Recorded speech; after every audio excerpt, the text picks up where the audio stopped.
The first-person shooter genre generally can feel a bit homogeneous at times. However, every now and then, there's a game that comes along and challenges the norms of the genre to try something completely different.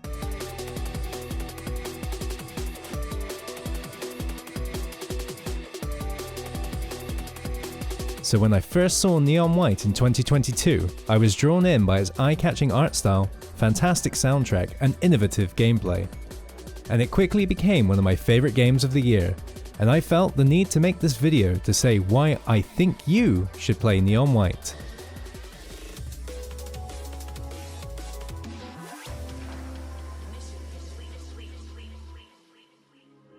Neon White is an FPS that marches to the beat of its own drum, as it defies convention and instead weaves together an intriguing mix of speedrunning, shooting, platforming, and deck building, which culminates into an exciting and addictive gameplay loop. The objective of each level is to get to the end as quickly as possible, whilst destroying every enemy on the level to open up the exit, where upon finishing you'll be given a rank depending on your time.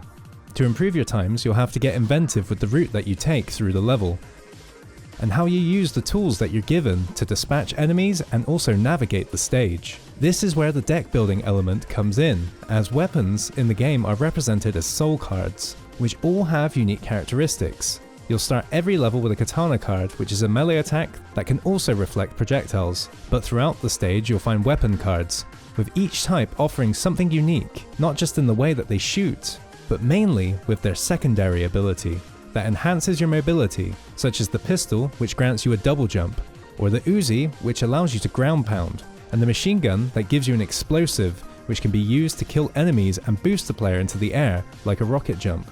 These cards give the player a lot of utility, however they have to be used wisely, as you can only hold 3 cards of the same type, and also only carry 2 different types at a time. Also, every card has a set number of times it can be fired, and using its ability will discard them.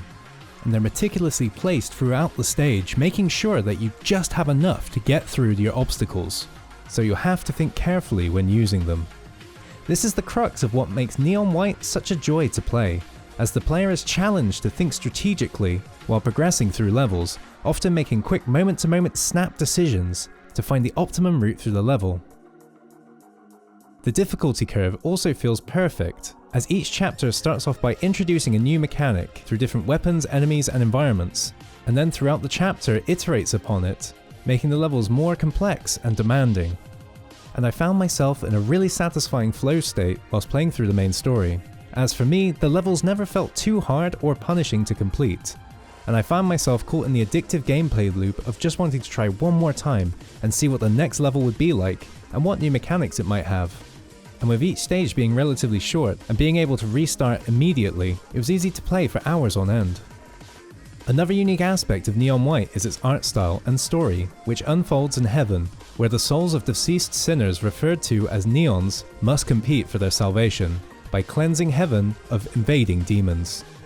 Throughout the game, you play as the titular White, who awakes in heaven with no memory of his past. However, he quickly comes across some colourful characters who seem to be familiar to him. As the story progresses, you uncover more about White's past and the true nature of the conflict they are a part of. The game's art style is also fantastic, with a mix of bright, colourful and surreal landscapes that really evokes a beautiful, ethereal feeling that you would expect from heaven, which can also delve into a more sinister, hellish vibe in some darker areas. The sound design of the game is also fantastic, with the OST being produced by Machine Girl, who managed to bring a diverse range of tracks to the game, which really fits the fast-paced gameplay and also the tone of the story and setting. It never got distracting or grating, it only ever helped to enhance my immersion and flow state. Generally, the story is conveyed through these 2D visual novel style exchanges, with most of these being fully voice acted, with the talented voice cast doing a fantastic job to bring their characters to life, which includes Steve Blum himself voicing White, which is a massive fan of Cowboy Bebop. I definitely enjoyed his performance here, as well as Sungwon Cho, who you might know as ProZD on YouTube, voicing the Angel Mikey. So these ain't your mother's Marlboro, Skinny. If I gave you one of these, you'd die. Try me, furball. I'm already dead. In conclusion, Neon White offers up something really fun and unique.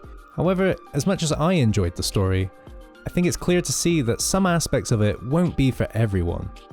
However, it isn't integral to the game, and if everything else sounds interesting to you, you can always skip past it, and I would argue it's worth giving this game a try still. And I personally really respect the developers for staying true to their creative vision, to create the game that they wanted to, rather than trying to make something that just appeals to everyone. And for me, it's that unique vision, its devious level design, tight controls and addictive gameplay that have made it one of the best games that I've played in recent years.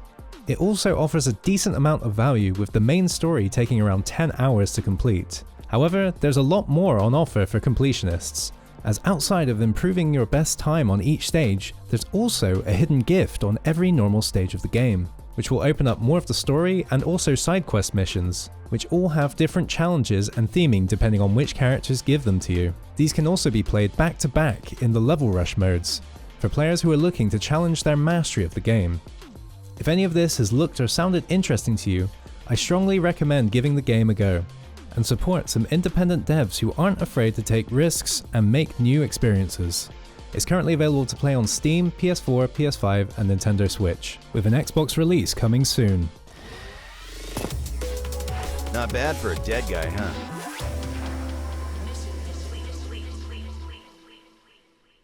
Thanks for watching, and I hope you've enjoyed the video. If you'd like to see more of my content, then I have an in-depth documentary series called The Complete History, where I focus on the history of a game's development, its release, and the reception it receives afterwards. I've done this on the Super Smash Bros. Series, going from 64 Melee, Brawl, up to Super Smash Bros. 4, which I just released about a month ago. I've also done one on the PlayStation 1, and I'll be planning to continue this series with the PlayStation 2, and then on to Super Smash Bros. Ultimate. Thanks so much for watching. I'm planning to do some more reviews in the future as well, so if you'd like to see more of those, comment down below what games you'd like to see me cover. Thanks very much, and I'll see you soon.